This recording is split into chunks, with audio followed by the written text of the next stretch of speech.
Hello and welcome to another exciting tutorial. My name is Sanji and today I'm going to show you how I paint non-metallic metal for the Grey Knights. I will start with a thin coat of black primer. Next I will apply a few thin layers of a color that I mixed myself. It's a 50-50 mix of Game Color Night Blue and Game Extra Opaque Heavy Charcoal. Now the next step is basically start painting all the non-metallic metal in the miniature. It's going to be a very long step and I'm going to go back and forth with this color. I'm going to be applying several thin layers.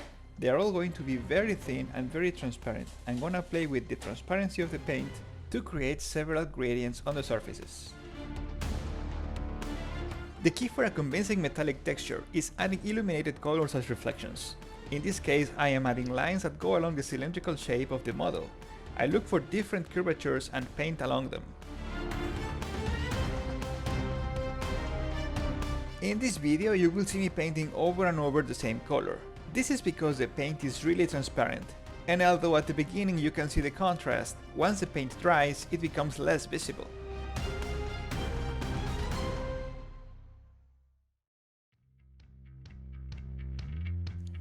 We have to look for all the surfaces and identify the parts that should be more illuminated than others. Add this color to the surfaces that are more or less visible. Technically speaking, this color is our midtone, but in practice we will use this color also as a semi-dark midtone as well, since depending on the amount of layers we apply is the resulting color in the gradient we are building. So this means that I will be applying this color more generously in the zones that are more exposed to the light, and I will be applying several more layers of it. Another thing that helps this step is using this color as an edge highlight, but due to its transparency, that edge highlight will just act as a base for the future color we will apply, while at the same time it will help us get an overall view of the progress we have done so far.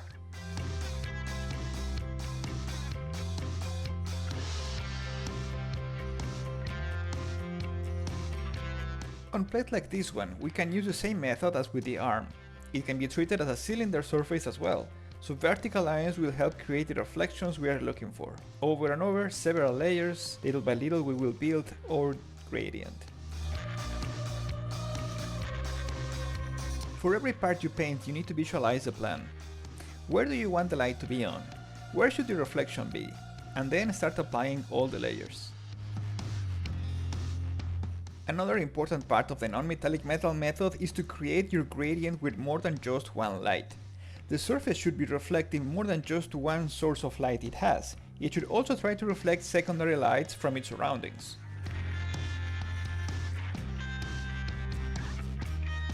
That is why at this step I am not making the gradient totally smooth from dark to light, because the gradient will go back and forth from dark to light, and adding more and more light on the process as we go.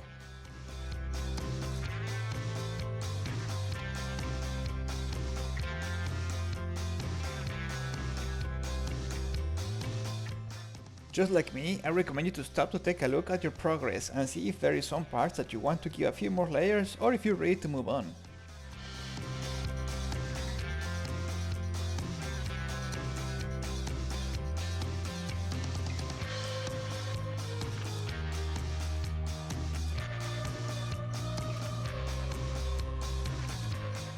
There are some parts in the Space Marine armor that can be easily approached with this method, since they tend to be curved planes. Applying vertical lines to build the reflection becomes more intuitive the more you do it. And in other parts, they are literally pipes, so it is way simpler to do it.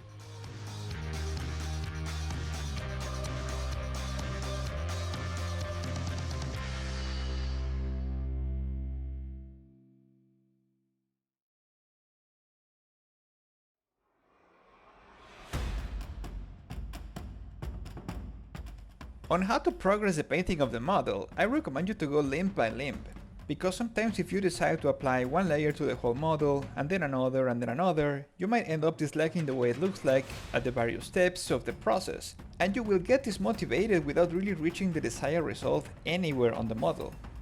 So first I will apply all the layers I want of this color. but I want to feel like I'm finished on each section before moving on to the next. Although, this might not look that cool in a tutorial.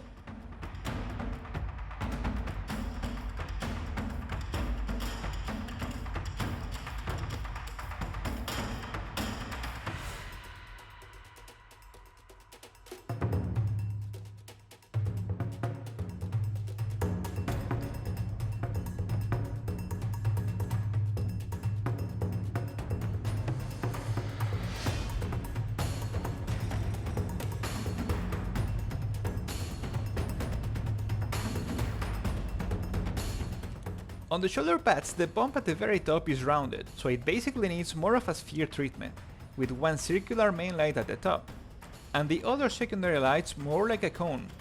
As in, instead of just lights like I did on the arms and legs, I want the vertical lines I paint to be thinner on the top and wider on the bottom. Also, for the runes on the shoulders, I will try to barely touch them, because I want to use this method to give them some sort of edge highlight to each of those runes. The color should also be brighter if they are more exposed and darker if they are more hidden.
Flat pieces are harder to achieve with this technique, because basically you have to imagine yourself how do you want them to reflect the light.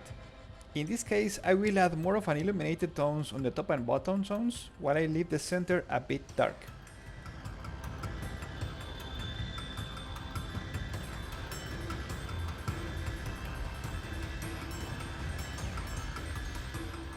As you can see, after some time I go back to the zones that I painted before. Like I said, if you let the paint dry, it will show its true level of transparency, and this is the most useful tool on painting non-metallic metal. You want the transitions to build little by little and add realism even if more light sources are in the reflections. The sky is the limit.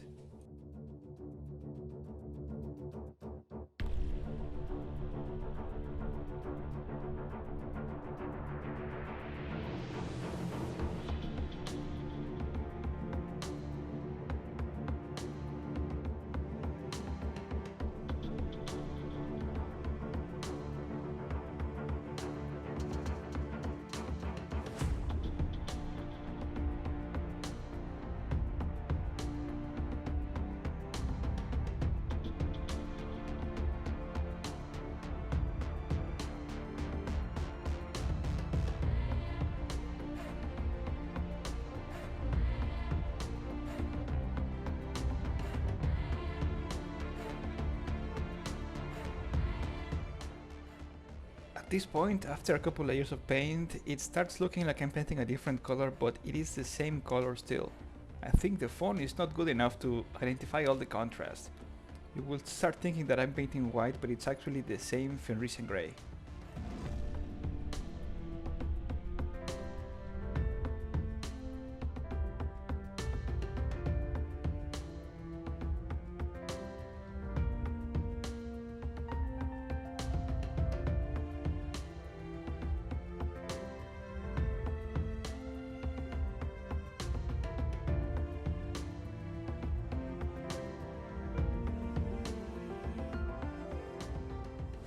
Sometimes I paint with the belly of the brush rather than the tip. This is because I know how loaded my brush is, and I want to paint with a bit less paint. This trick is a bit harder to learn at first, but a little bit of practice and you'll get the hang of it. It is not a groundbreaking technique, but it helps.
This is the end result of applying the Fenrisian Grey. As you can see, I covered a lot of the model with it. Still, the gradients are there, and several layers help give the model some volume. However, I did it a bit too harsh, so now I will blend it back into the darker color, mixing the Fenrisian Grey with my own dark grey. And once again, I thin it down so it becomes transparent enough to help us with the color transitions.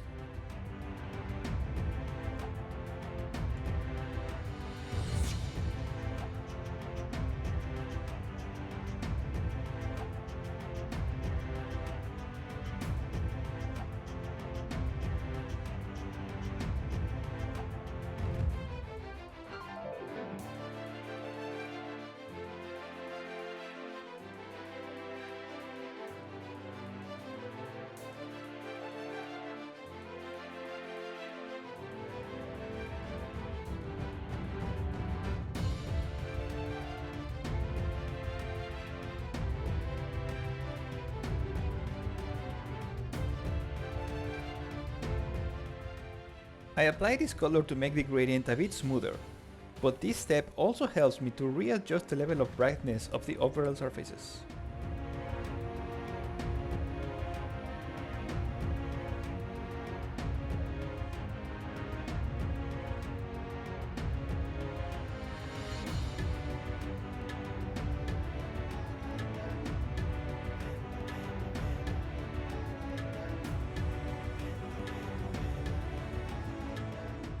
And now, after this is done, and you have in your hands a model that you have been painting for hours, and you take a look at it and you think, this grey knight looks really blue.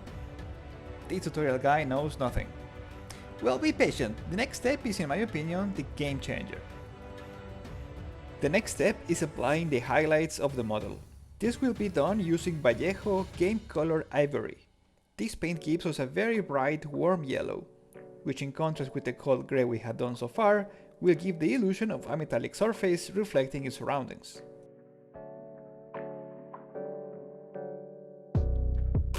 We want now to catch the most exposed surfaces, the surfaces hit directly by light. Those will have a small area painted with this color to represent the reflection it would have if it was in a real-life metallic surface. Similar to the previous step, the way I apply this paint will depend on the surface. I will follow what I did before. Where I put the midtones of grey, I will cover again with this color, but in much smaller areas.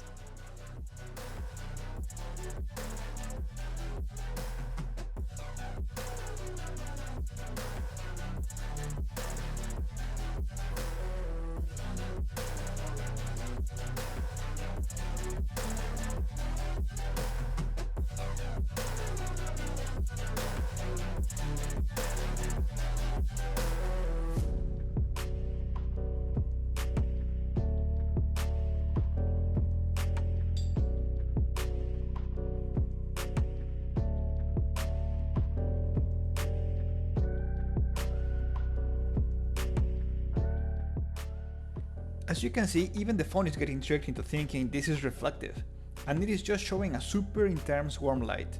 This is simply because of the optical illusion we created.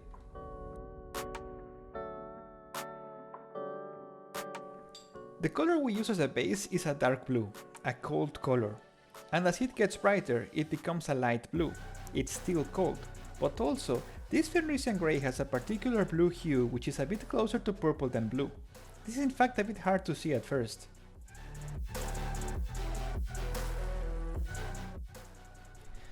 This is a change in hue compared to the blue I had.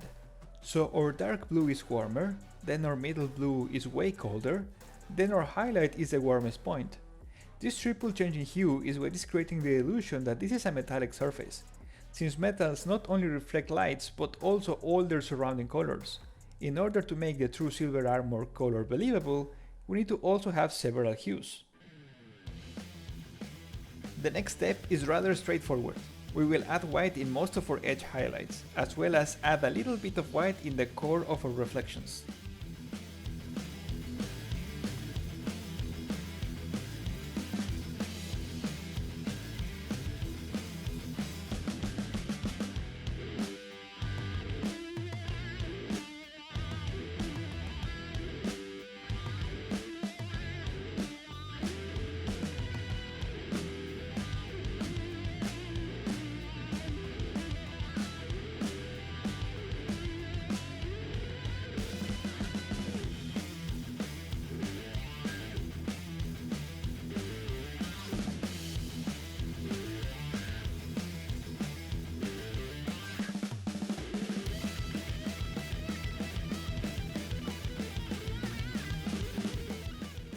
With this step done, we finish painting our non-metallic metal through silver. I will go ahead and paint the rest of the miniature now. One of the things that is important to have a believable silver is to add more colors around it. This way it will pop much more. Not only we have a light and dark contrast, but we also have temperature contrast and saturation contrast. Now to paint non-metallic gold, the process will be really similar to the silver, except for the colors I will apply. I will start painting brown as the base color.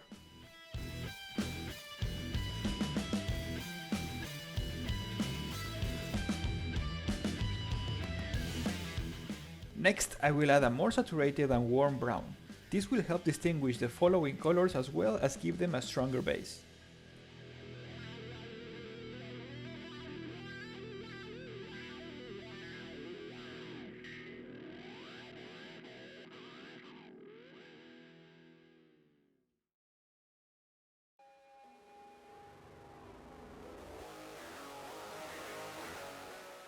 Now I will add a strong saturated yellow.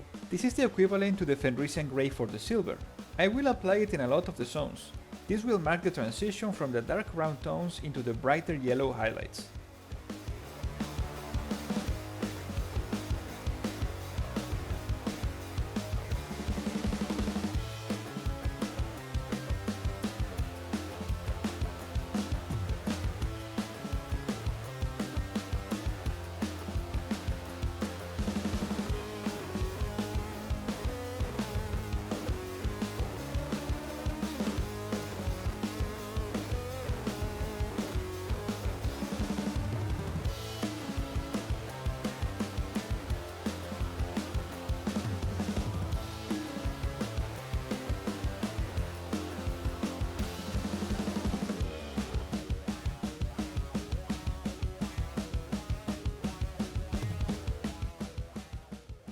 Next, for the golden highlights, I will use Vallejo Game Color Ice Yellow. This will make the strong reflections as well as the edge highlights for the golden areas.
Now the next thing I will do is to add a thin layer of Flash Gates Yellow. This will be a really thin layer and will be helping us to smoothen the transitions between the midtones and highlights, as well as to bring up the saturation in very small areas. The points where both midtones and highlights connect will get really brighter. And right after that, the extreme highlights will be ivory again. Using this color also gives unity to the miniature, since it simulates that the source of illumination of the model is the same for both surfaces.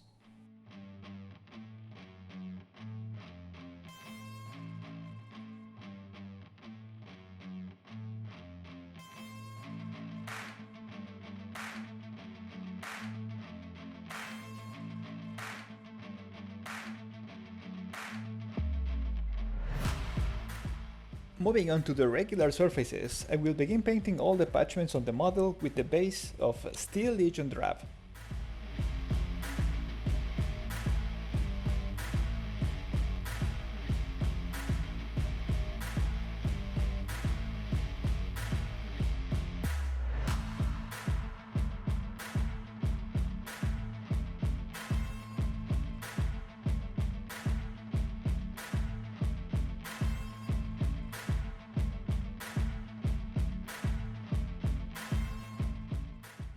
With this step done, I will blend it now into Ushabti bone. I will mix it with the brown to start building the gradient. I will apply a couple layers of this paint and then I will proceed adding more and more Ushabti bone into the mix.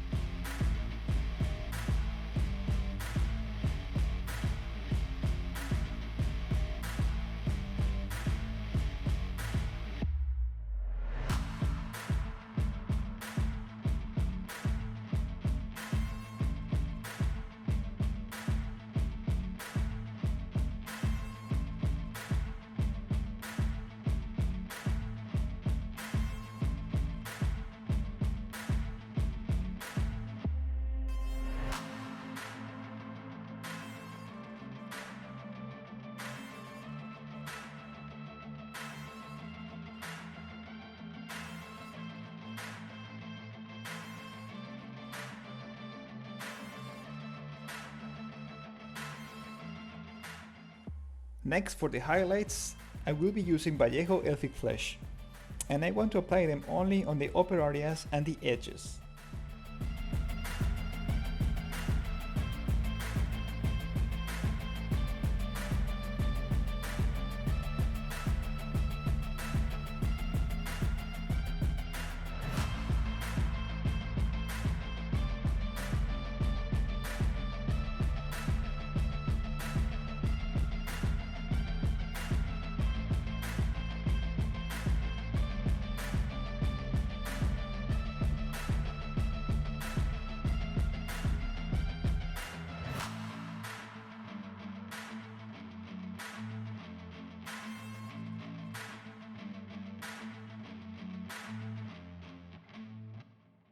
With this done, I will proceed to paint the black parts of the miniature, which in this case are many.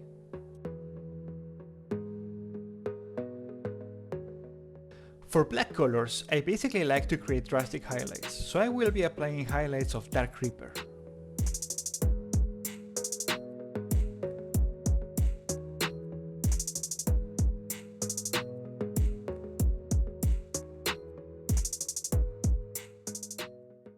In most of the sections where I apply this paint, the edge highlights are going to be a little bit thicker than usual.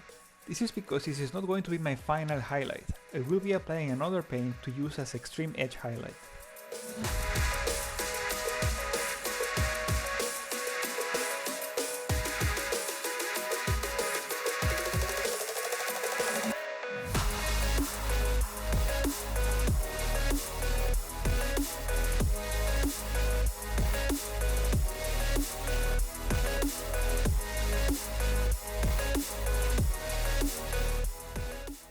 And now for the edge highlights of black, I will take Dark Reaper and mix it with a little bit of, yes, ivory, you guessed it. This will give me the extreme highlights I want for all my black surfaces.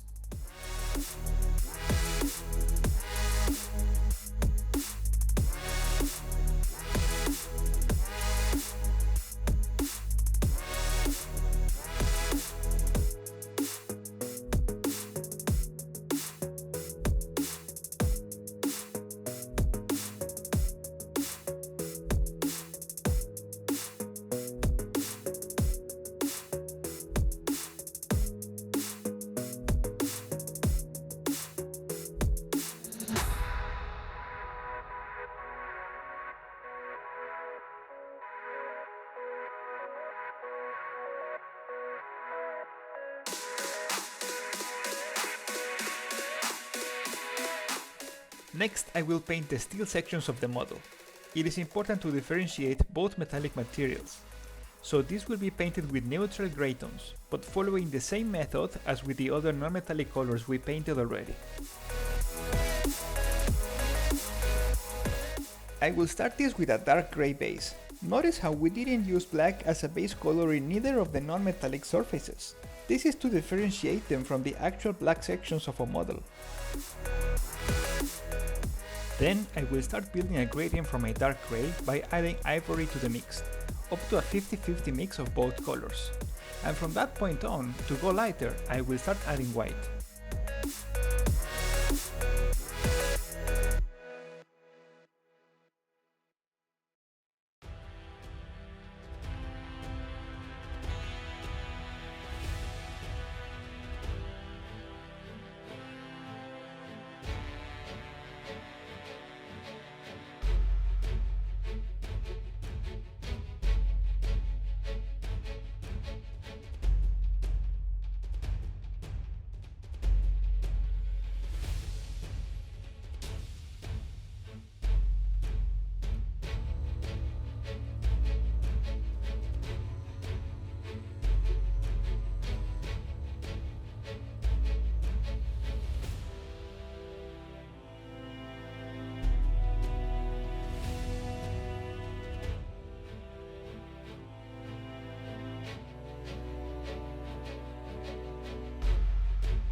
Now let's paint the red seals. Starting with Vallejo Game Color Nocturnal Red, a couple layers on each of them will mark the saturation level and dark tones.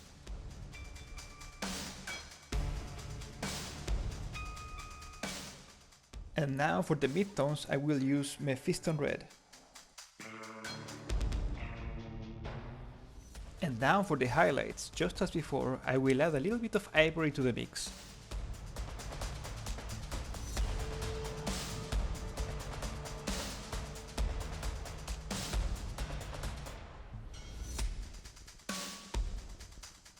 And with this done, we are ready to move on into the glowing effect of the miniature.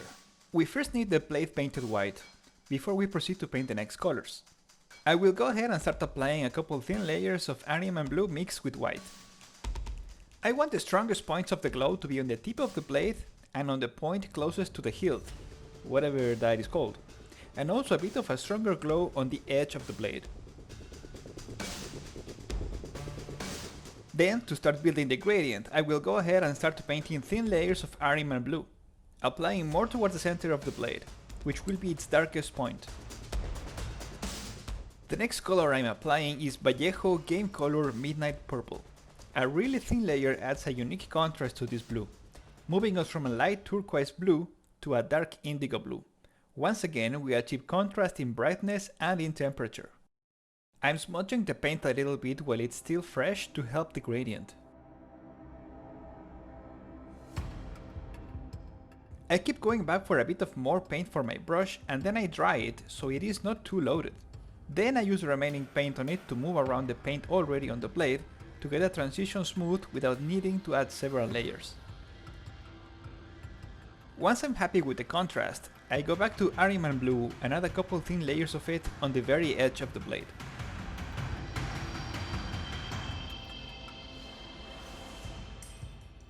Our next step is the eyes. Due to the shape of the Grey Knight's helmet, all I need is a very gentle and very thin layer of NMM blue. We rely on the transparency of our layer to create an OSL effect. I will apply more paint the closer I'm getting to the eyes.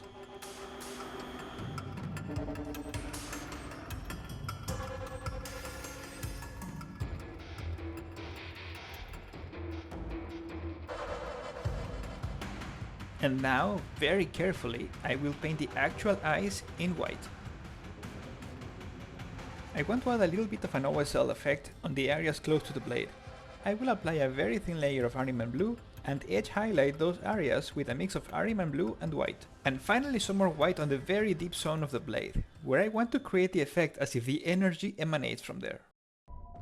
And there you go! This is the recipe and technique I use for my non-metallic metal true silver armor. It is time consuming, yes, so perhaps you want to limit your time on this method to just your characters.